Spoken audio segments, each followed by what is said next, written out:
I've been on this strange planet for almost 13 years now, and I think it's time that I talk about my history.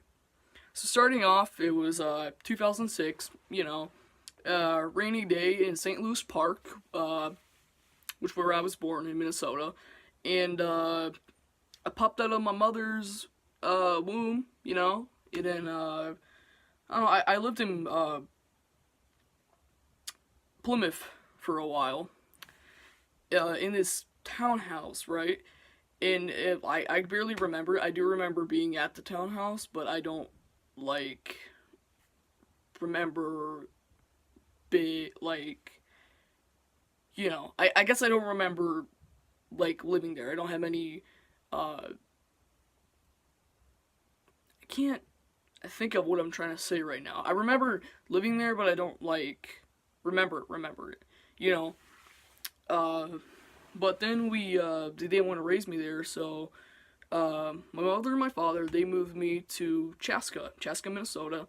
I went there and I had a pretty decent early life. I didn't hang out with my dad much because he was kind of doing his own work. He made lots of money. He made like $1,000 a year, and he was working for this independent company called KHE.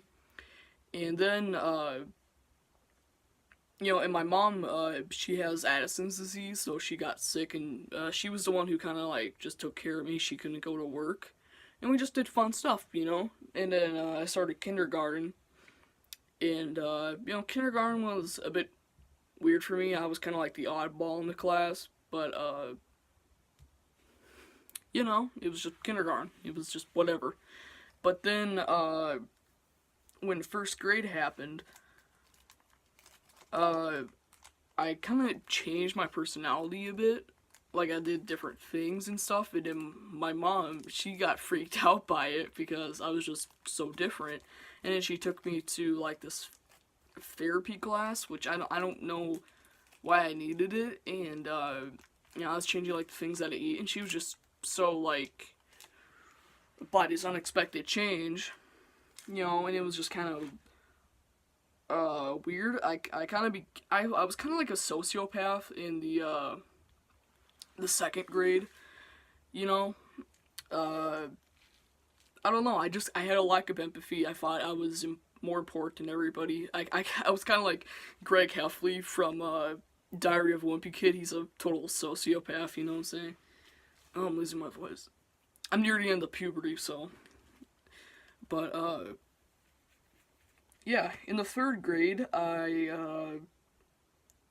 can't remember exactly where. I think it was in GTA 5, like one of my favorite games ever.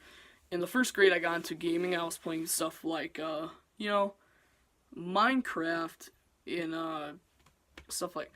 I actually just realized all three posters in the background are certain like verses that I went through in my life. First was gaming in like the second grade and third grade. I'm still a gamer now and stuff, and like all the things that I accumulated over the years, like my certain interests that I like, they're still with me today. I just don't like them as much as the stuff that I listen to now, like music and comics and like comedy and stuff. And yeah, so in the third grade, I was listening to the radio stations on GTA 5, and then I started listening to the country station named Rebel Radio. And then I was like, country is actually not that bad. I kind of didn't really like country, or I thought it was like mediocre. But I heard this one song, Convoy by C.W. McCaw, and I kind of liked it, and I listened to the lyrics, and it was about like this gang of truckers that started like this convoy, and they were running from this, they were running from the law, and they were like just going like across the country, like the U.S. and the South, and I thought it was pretty cool. I kind of liked the song, and then I realized that they made a movie about it, and then I watched the movie, and then that kind of changed me from liking gaming. I still like gaming, but that kind of got my interest in like cars and automobiles and stuff, and that's where this comes to play in. That's the General Lee from the Dukes of Hazzard. I watched the Dukes of Hazzard, Starsky and Hutch, Smokey and the Bandit trilogy. It's actually actually have the entire Smokey and the Bandit Pursuit pack right here. But, what's this? Oh yeah, that's my other shit. Anyway, I got into that, and I was kind of like into that for like a year, and then into the 4th grade, something kind of hit me. I don't know what it was, but something happened. I don't know how it happened, but I realized that the world is full of big, smelly piles of bullshit. I realized that authority was wrong. I realized, like, all these other things, all these other problems, like, poverty, rape, I kind of, like, discovered and made my own personality, kind of, like, and one of them was school. I fucking hate school. Some parts of it are completely useless. But, it kind of depends on what you want to be when you grow up. I want to be a musician and a comedian, comic writer. And, so I go to English and math. That's all I need. I don't need fucking social studies, science. If you want to be a doctor, go to science. If you want to be a historian, go to social studies. But, yeah. But then in the 4th grade, I just hated school. I didn't go. I don't know what happened, how I snapped, but I did. And, I realized. I just realized how the world worked, or how the world should have worked. Or should work, you know what I mean? And, I was so into, like, the country kind of redneck shit. Like the Dukes of Hazzard, back then. And I stopped going to school, and then one day, I got, like, this warning shot, and they were trying to, like, scare me, I guess, and they called the cops to have a cop drag me into school for some truancy bullshit. This was, like, in early 2017, but, was it 2016? Yeah, it was early, 2017. So then, that was kind of like a warning shot. It still didn't scare me. I was kind of pissed off that they called the police on me because I was skipping school. It was just like, whatever, And then one day, my mom was going to take me to school, and she took my phone away, or my iPod. At the time I had an iPod, and I'm recording this on my phone now. But she had she just took it away, and then I was kind of like getting pissed off, and I was possessive of myself because that was my only form of entertainment. Besides video games, which they also took away, and I didn't really care about it. But if you take like my phone away, or like my iPod, something that it's like, it keeps me from just like sitting around doing nothing and being bored, and I get like. And I started hitting her, and I kind of overreacted, I gotta admit it, and, she pulled over in the back of the school, and we just sat in, and I just sat there for an uncomfortably long time, and then the counselor came back out with my mom. I just sat in there, and she came back out. Little did I know what was gonna happen, and then around the corner, I saw 2 squad cars, 1 ambulance, and a helicopter. A police fucking helicopter, because I didn't go to school. And then, they take me to the back of the ambulance, and I'm freaking out. I'm having a miniature heart attack at this point. And then they take me to the nearby ER hospital, and then this crisis person comes in, and then she's like, "Do you have any thoughts of suicide? Do you want to hurt yourself or others around you?" And I'm like, "No." And like all these questions she asks, I'm like, "No, I don't do drugs. If I had my hands on them, I probably would, but no. I don't drink alcohol. I don't cut myself. I don't, just denying all the things that she asked because it was true, And there's like, do you have thoughts that somebody's following you or trying to hurt you? No, bitch. I just fucking hate school. I'm not insane. And then like a week or two after that, I was hanging out with this PC8 that my mom hired. Yeah, she was pretty cool. And I was just hanging out with her. I was in my basement playing video games with her. And my dad called me, and on my iPod I couldn't text him or anything or like call him, so he called me on the house phone. And he was like, "Yeah, you're gonna be going away for a little while." I was like, "What?" And then, my mom got home, and then I asked her like, "What the hell is going on?" And this was like 2 hours before. They didn't tell me about this, but it was 2 hours before I was supposed to go somewhere. And so like, yeah, you're gonna be going to a mental hospital. Mm-hmm. And then, you know, and I just kind of looked at her like, and I started freaking out. And it took me like 30 minutes to get in this van, whatever that they were taking me to, and then they had to restrain me and shit. And it was kind of like a cop car mixed with the things that you carry the coffins in. I don't know what the name of the car is, but it kind of had the shape as that, and it was like a Mini Cooper, but it had like the interior was like a squad car, kind of. It was weird. And they took me to this place.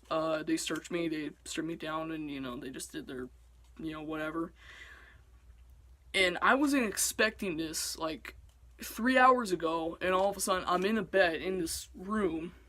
You know, they don't let you do anything. They don't let you have like a phone or anything. Because they say like, we don't want you inflicting self-harm on yourself. But if the patient, like me, is not inflicting self-harm, and they ban everything. They have a freaking table, a bed, and a bathroom without a door on it, and it's just so boring, and you just sit in there. I woke up in the morning. I went out and I met the other patients, and we did like this school thing. The place is called Prairie Care in Brooklyn Park. I don't know. It's just weird. And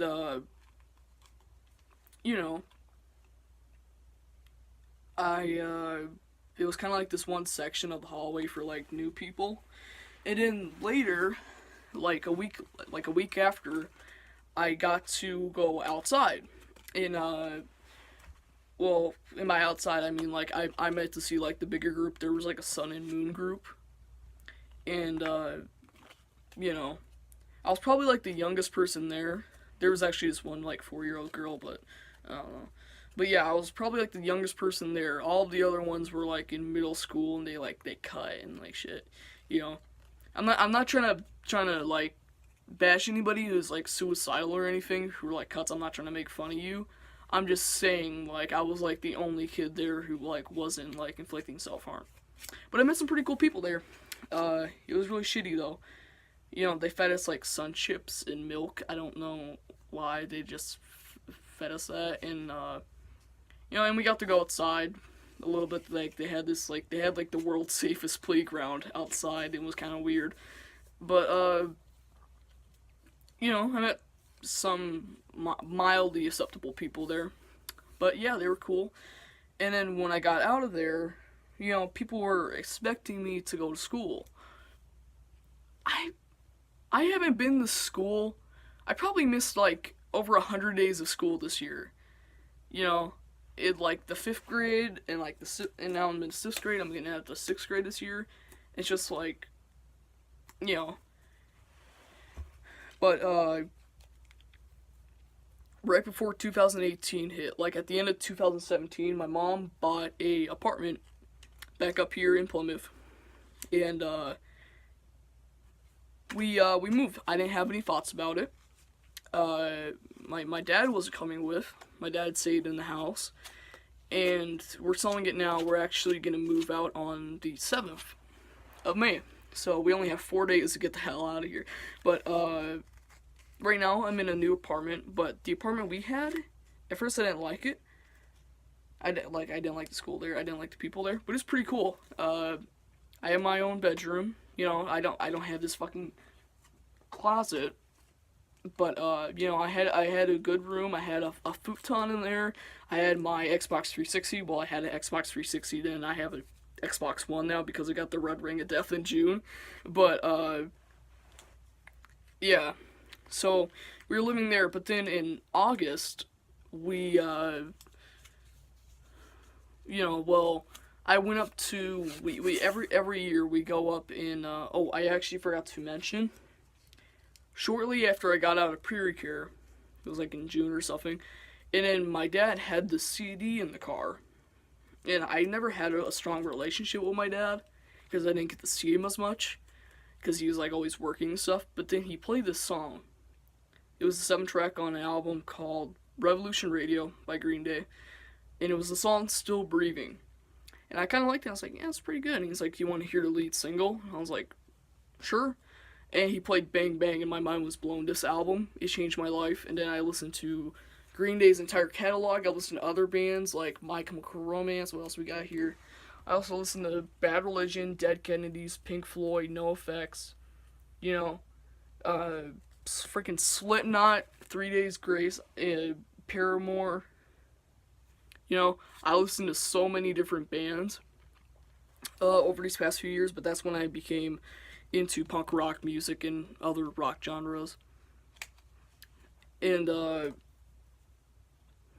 yeah, so then we in August we went up to this cabin, and I don't know, my dad's side of the family was kind of like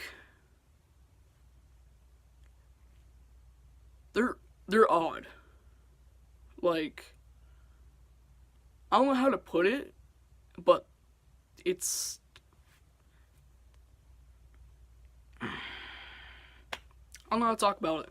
This video's getting actually kind of long, so I'll make this into a part two, like a second video of this. But yeah, see you guys in part two.